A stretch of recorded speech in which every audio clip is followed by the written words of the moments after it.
Você já está há mais de 15 anos trabalhando na área criminal, em casos de alta complexidade, midiáticos até.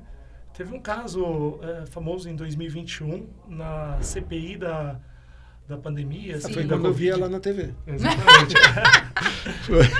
Você pode contar um pouco pra gente o que aconteceu ali? Na verdade, aquele episódio foi surpreendente, assim, né? Na verdade,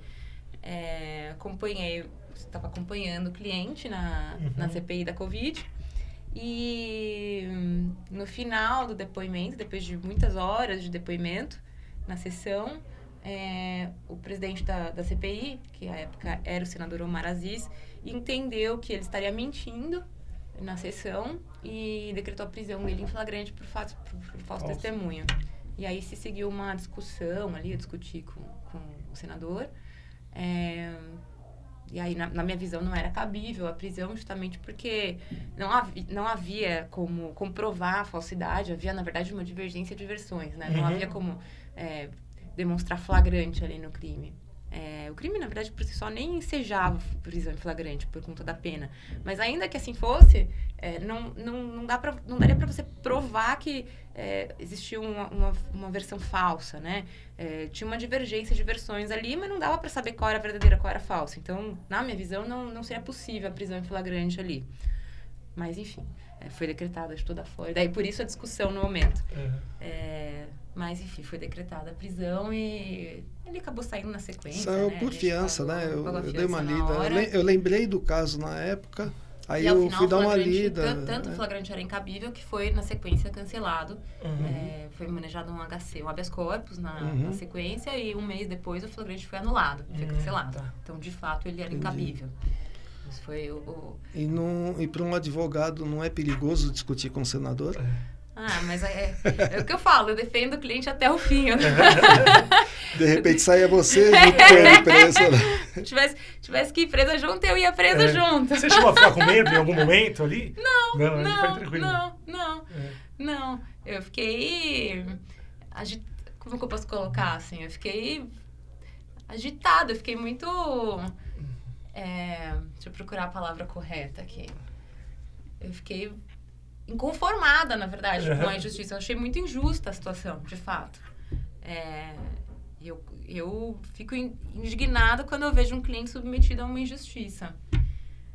Mas com medo, não. Fiquei inconformada com a injustiça da situação. E como é que é o antes? Porque, por exemplo, você era advogada dele e aí você tinha que ir na CPI. E é um momento político, negócio fervendo, né? O caldeirão fervendo ali.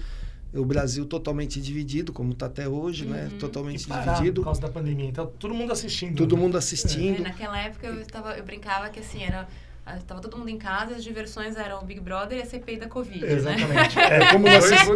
Como não assistia o Big Brother, era a CPI da Covid. Pra mim, era a CPI da Covid. Então, mas aí... E como que era o teu estado de espírito antes de ir para lá? Pensando assim, eu vou enfrentar tudo aquilo, o senador, um querendo matar o outro, depois... Não, porque assim, todo mundo fala que é um teatro, né? Um quer matar o outro, depois eles vão jantar junto e fica batendo papo, né? Mas assim, a tensão de você ser uma pessoa que está defendendo alguém que tem metade do Brasil querendo que ele vá preso. É mais ou menos isso, né? Porque são dois grupos, né? Ficou dividido em dois. Como é que tua atenção antes? Você dormia antes de ir? Estava tranquila? Ou estava, tipo... foi difícil dormir. Eu procuro não pensar muito nisso. É claro que existe uma ansiedade, assim, né, pré-evento, assim como existe uma ansiedade também antes de qualquer julgamento, assim. Acho que quem falar que não fica ansioso antes de um julgamento importante, assim, já... mas é diferente. É natural, por exemplo, você ir num né? julgamento na Barra Funda, outro lá no Senado, né? É diferente. Mas acho que, enfim, é o natural. Acho que se não houver essa ansiedade também, o dia que parar de sentir essa ansiedade, é o dia que eu parei de me importar com os casos, né? Então, acho que é até bom, assim, sabe? Assim, é um caso midiático, porque não deixa de ser, mostrando lá na CPI. Terminou a CPI, tem um relatório, tem tudo. E aí? E aí não aconteceu nada.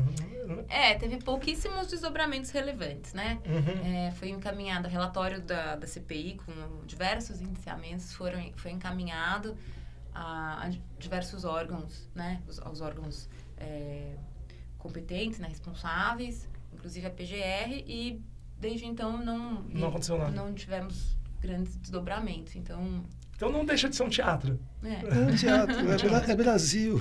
É Brasil, não vai... eu não sei. Acaba sendo bom para os políticos aparecerem, porque é hora. Por isso que todo mundo quer ser presidente, quer ser relator. Dá um trabalhão danado, mas o cara tá lá. Por quê? Porque vai aparecer, vai ganhar voto, próxima eleição tá de volta. Exato. Nem sei se o Maraziz está ainda lá no Senado, tá? Ele tá. Inclusive, ele tá na CPI... Na CPMI dos atos de 8 de janeiro. Ah, tá. Ele é parte. Aliás, uma grande amiga do Omar Aziz, a deputada Carla Zambelli, né? Ela foi, essa semana, muito se falou nela, né? Por conta da operação da Polícia Federal. Quarta-feira. Né? Hoje é sexta-feira, né? 2 dias atrás. E aí, para entender melhor, assim, a gente que é leigo do assunto, essa operação da Polícia Federal, ela está buscando o quê em relação a... porque, assim, que eu vi que tem um hacker lá de Araraquara, Delgatti, né? E assim, qual é os crimes que está sendo investigado no caso dela, para a gente entender um pouco melhor? Esse caso, pelo que foi noticiado, o que eles estão... A operação foi deflagrada para que se investigasse os crimes de falso testemunho e de invasão de dispositivo informático. Certo. Isso porque o Delgatti, que é o hacker, teria invadido alguns sistemas do CNJ, né? E especificamente o Banco Nacional de Mandados de Prisão, que é onde são inseridos os mandados de prisão e alvarás de soltura, que são as ordens... Enfim, falando assim, de forma leiga, as ordens de prender e ordens de soltar. E aí ele inseriu no sistema, como se fossem verdadeiros, uma ordem de prisão, um mandado de prisão em favor do ministro Alexandre de Moraes e diversos alvarás de soltura, ou seja, ordens de soltura contra pessoas, diversas pessoas, enfim, 10 pessoas, que não sei os nomes, não me recordo os nomes, enfim, mas pessoas inseridas no sistema prisional da esfera da Justiça Federal. E aí, ele deu um depoimento na polícia dizendo que ele teria feito isso sob ordens, sob um pedido, mediante pedido da deputada Carla Zambelli. E ela teria pedido isso, feito esse pedido para testar a vulnerabilidade dos sistemas, para provar, na verdade, que os sistemas da justiça, do judiciário, o CNJ, não são confiáveis, estão sujeitos a ataques, enfim. E aí, daí o envolvimento dela. E por isso e aí a operação foi deflagrada para investigar essas condutas, por isso que ela sofreu busca, ele foi preso, enfim. E por isso se investiga os crimes de invasão do dispositivo informático, que é justamente o crime de você...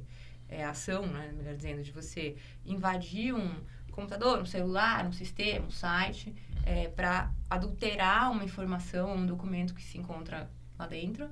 E também o crime de falsidade ideológica, que é o fato de você adulterar a veracidade de um documento, uma informação contida num documento. Então, basicamente isso. Mas eu ouvi ontem, quarta, no rádio, que é crime de menor monta, assim, não é uma pena tão alta, né? Não, esses 2 crimes têm penas relativamente altas. Então falaram errado mesmo. Né? Os 2 crimes têm penas entre 1 a 4 anos de prisão. Então... aqui no Brasil isso não é alto, né? Porque aí vai ser reduzido, vai acontecer não sei o quê, de repente o cara vai dar cesta básica e acabou, né? É mais ou menos assim que funciona, né?